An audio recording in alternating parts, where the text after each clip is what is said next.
UP के CM योगी ने वनटांगिया गांव को राजस्व ग्राम घोषित कर उन्हें आज़ाद देश में मिलने वाली सभी बुनियादी सुविधाएं उपलब्ध कराकर विकास की मुख्य धारा से जोड़ा है।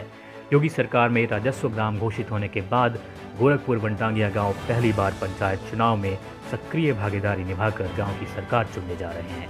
यानी पहली बार ग्राम प्रधान का चुनाव इस गांव में होने जा रहा है और पहली बार वोट डालने का अधिकार भी उनके हाथों में है।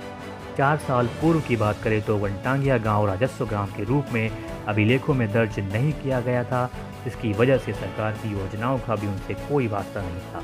यूपी के सीएम योगी आदित्यनाथ ने सरकार बनते ही एक पहल शुरू की और राजस्व ग्राम बनाया और सभी योजनाएं अब इस गांव में दिखने लगी। गोरखपुर में 5 वनटांगिया गांव हैं। राजस्व ग्राम के निवासी के रूप में इन गाँव में वनटांगिया पहली बार पंचायत चुनाव में अपने गाँव की सरकार चुनने जा रहे हैं।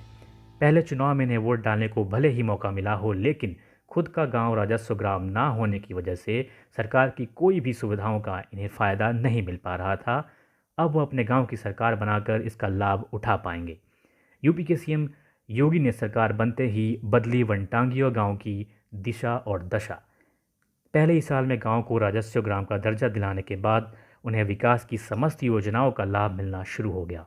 राजस्व ग्राम घोषित होते ही ये सभी ग्रामीण हर उस सुविधा के हकदार हो गए जो सामान्य नागरिक को मिलती है। सीएम योगी के कार्यकाल में वनटांगिया गांव के लोगों को आंगनबाड़ी, बिजली, सड़क, पानी, आवास, स्कूल केंद्र और आरओ वाटर मशीन जैसी सुविधाओं का आज पूरा लाभ मिल रहा है। वनटांगिया गांव में आज सभी के पास पक्का आवास, कृषि, राशन कार्ड, भूमि, रसोई, गैस जैसी सुविधाएं उपलब्ध हैं। सभी वनटांगिया गांव के बच्चे स्कूल में पढ़ते हैं। ग्रामीणों को उनके पात्रता के हिसाब से दिव्यांग, वृद्धा, विधवा आदि पेंशन की योजनाओं का भी लाभ मिल रहा है। वनटांगिया गांव अंग्रेजी शासन में 1918 के आसपास बसाए गए थे, यानी लगभग 100 साल से ऊपर का समय बीत चुका है। अंग्रेजों के समय में उनका मकसद साखू के पौधों का रोपण कर वन क्षेत्र को बढ़ावा देना था। इन ग्रामीणों के जीवन यापन का एकमात्र सहारा पेड़ों के बीच खाली जमीन पर खेतीबाड़ी था। गोरखपुर के कुसमी जंगल के 5 इलाकों जंगल तिनकोनिया नंबर 3, रजही खाले टोला, आमबाग नर्सरी, चिलबिलवा और रजही नर्सरी में बसे इन गांवों को 80 और 90 के दशक के बीच तो इन्हें जंगल से भी बेदखल करने की कोशिश की गई। गोरखपुर से पहली बार सांसद बनने के बाद योगी वनटांगियों के संघर्ष में साथ देते रहे और उनके हक की आवाज़ के लिए हमेशा लड़ते भी रहे। वनटांगियों से योगी के दिल में बसा प्यार इस बात से भी जाना जा सकता है कि लगभग 13 वर्षों से इन्हीं के बीच दिवाली मनाते आए हैं और मुख्यमंत्री बनने के बाद भी यह सिलसिला अभी तक टूटा नहीं है।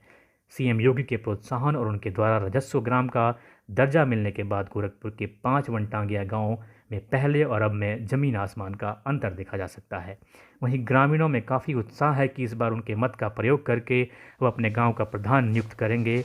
उनका कहना है कि उत्तर प्रदेश के मुख्यमंत्री योगी आदित्यनाथ जी की देन है कि हम लोग अपने मत का प्रयोग कर रहे हैं और कभी सोचा नहीं था कि ऐसा समय आएगा, पर आज बहुत खुशी हो रही है। नहीं हमारे वनटांगिया में हो पावत। हमारे नेता जो राम गणेश जी हैं वही अपने साइकिल से चल के इतना काम लिया दिया है।